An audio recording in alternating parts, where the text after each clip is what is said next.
السلام علیکم ورحمت الله وبرکاته. زموږ د نن ورځې موضوع ده د انسان سرمایه څومره ده یا ستا سرمایه څومره ده.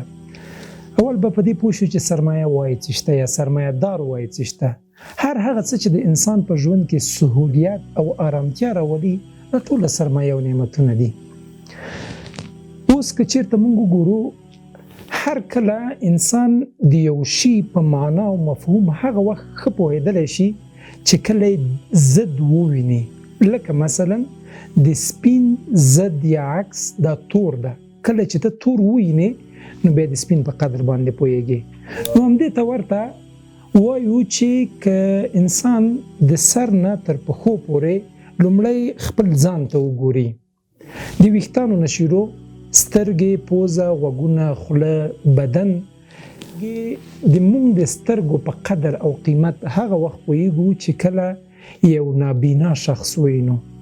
یقینا چې د نابینا شخص نه ته پوښتنه وکړې چې که دا ټوله دنیا ستا شي څه پې کوي، هغه یو جواب درکوي چې دی په بدل زه بینایي غواړم. د دې نه معلومولی شو چې موږ څومره سرمایه لرو.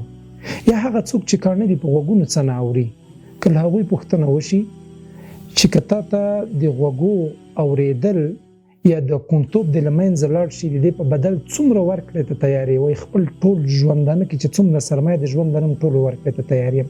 همداسې که ګونګی ده، همداسې که شل ده په پښو باندې، همداسې که لاسونه نه وي، نو د انسان بدن له سر نه واخله تر پښو پورې دا قیمت نه لري. که لري دا ټوله نړۍ هم د دې قیمت نشي ادا کولی.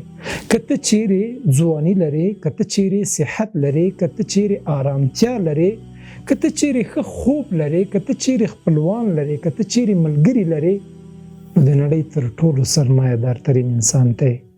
ځکه که عکس د دې موضوع ته وګورو، هغه څوک چې پلار نه لري هغه له ټولې دنیا محروموي. هغه څوک چې ملګري ونه لري هغه په نسبت د نورو خلکو ډیر مایوس او خفه وي. هغه څوک چې خپل خپلوان ونه لري هغه په ټولنه کې ډیر منزوي وي او شاته پاتې وي. په اوس عصر کې که موږ وګورو په شته او حاضر وخت کې په نړۍ کې تر ټولو سرمایه دارترین انسان بیل ګیټس دی چې ډیرې پیسې لري، خو پیسه سرمایه نه ده.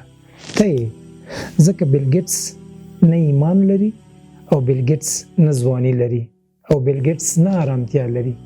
ورشئ له دې دا پوښتنه وکړئ، یوازې ځواني او یوازې آرامتیا دا دې ته اماده ده چې خپل ټوله سرمایه ورکړي او دا ترلاسه کړي. اوس د دې سرمایې، د دې مال، د دې نعمتونو په بدل باندې چې ته شمېرلی هم نشي. الله په قرآن کریم کې وایي وَإِن تَعُدُّوا نِعْمَةَ اللَّهِ لَا تُحْصُوهَا. که ته د الله نعمتونه څومره م وشمېرې نشي شمېرلی، نو د الله د نعمتونو شکران وکوه. الله په قرآن کریم کې وایي په سورة الرحمن کې فَبِأَيِّ آلَاءِ رَبِّكُمَا تُكَذِّبَانِ. ته به د ما کوم نعمت دروغ وګڼې؟ د الله حق ادا کول د هغه څه چې مونږ ته راکړي دي یا هغه سرمایه چې زمونږ سره شته ده، د دې حق داسې ادا کېږي. که ته ځوان یې د ځوانۍ نه ښه ګټه پورته کړه. که ته صحتمند وې، روغ یې، نو له دې سلامتیا او صحت نه دې ښه ګټه پورته کړه، د الله په لاره کې مصرف کړه. او که ته دا ټول شیان لرې نو د اخرې کلمې ته غوږ شه، بیا ولې غمجن یې.